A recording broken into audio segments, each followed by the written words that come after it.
할렐루야. 2월 3일 월요일 매일성경 묵상 가이드입니다. 오늘 말씀은 여호수아 22장 10절에서 20절의 말씀입니다. 옛날 한 왕이 자신의 왕국에 대한 중요한 결정을 내리기 위해 여러 신하들과 회의를 가졌다고 합니다. 회의에서 왕은 이 나라의 안녕을 위해 중요한 일이 있으니 모두가 신중하게 말하라 라고 했답니다. 하지만 한 신하가 이 말을 잘못 듣고 안녕이라니 왕이 나라를 떠날 준비를 하고 있나? 라고 오해를 하게 되었답니다. 이 소문이 퍼져서 왕국 전역에서 사람들이 불안에 떨기 시작을 했답니다. 왕의 의도를 파악하지 못한 채 사람들이 혼란스러워하며 불안감을 느끼고 있을 때 왕은 결국 자신의 내린 말에 대한 오해를 풀기 위해서 다시 사람들을 모아 이 일에 대해 설명을 해야만 했답니다. 왕은 자신의 말을 정확하게 전달하려면 세심한 주의가 필요하구나라는 것을 깨달았다고 해요. 이 이야기는 의도와는 달리 잘못 전달된 말이 어떻게 큰 오해를 일으킬 수 있는지 보여주는 겁니다. 지금도 그런 일은 우리 주변에 부지기수이죠. 오늘 큐티 본문에도 그렇습니다. 요단 동편의 두 지파반이 요단강을 건너기 전에 좋은 의도로 요단강 언덕에 큰 제단을 쌓았답니다. 하지만 이스라엘 자손들이 이 소식을 듣고 온 지파가 모여서 두 지파반과 싸우러 나왔다는 거예요.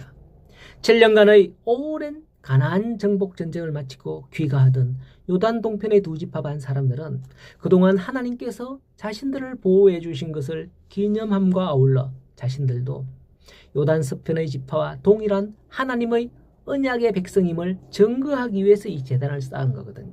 사실 이 사실을 알고 본다면 요단 동편 지파 사람들의 행위는 극히 바람직한 것이었습니다. 그러나 요단 서편의 사람들의 눈에는 이것은 우상 숭배로 여겨졌습니다. 하나님을 위한 제단이 아니라 자기들을 위한 제단을 쌓았거든요.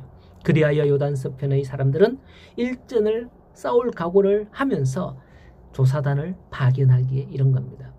그들은 와서 말하기를 너희가 어찌하여 이스라엘 하나님께 범죄하여 제단을 쌓아 여호와를 거역하려느냐 하며 바알보올의 죄악을 잊었으며 아간의 죄를 잊었느냐? 라고 따지는 겁니다.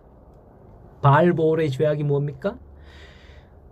예전에 이스라엘이 출애굽을 했을 때 광야에서 발락 왕이 이스라엘을 저주하라고 데려온 발람 선지자가 있었죠.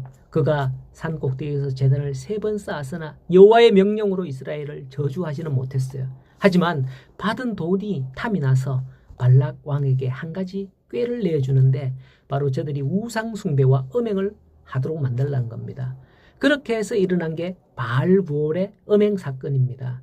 여기에는 지난번에 말씀드린 시므온 지파가 크게 연루되어서 큰 징벌을 당하기도 했었죠. 그처럼 너희가 이 제단의 목적이 여호와를 섬기기 위함이 아닌 다른 의도가 있는 게 아니냐는 것이고요. 또 하나 아간의 죄를 잊었느냐라는 것은 아간의 죄로 말미암아 아이성을 정복하지 못했던 것처럼 지금 너희 두 지파반이 쌓은 제단으로 말미암아 앞으로 우리가 각 가족별로 분배받은 성읍을 정복하지 못하면 어쩌냐 하는 두려움에서였습니다. 그런데 생각해보면 이스라엘이 일전에 요단강가에 12돌을 세운 적이 있죠. 중심에도 세웠고 요단강 나와서 가에 세운 적이 있습니다. 그때는 아무 말도 없었죠.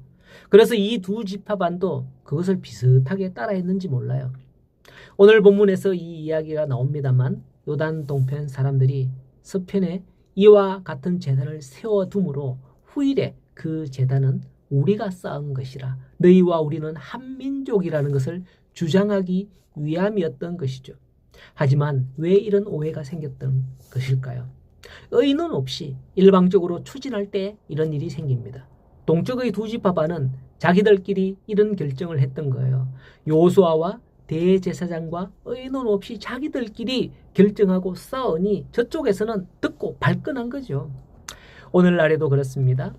어떤 일을 함에 있어서 아무리 선한 의도로 한다 할지라도 의논 없이 독단적으로 행할 때에는 반드시 잡음이 생기게 되어 있는 거예요.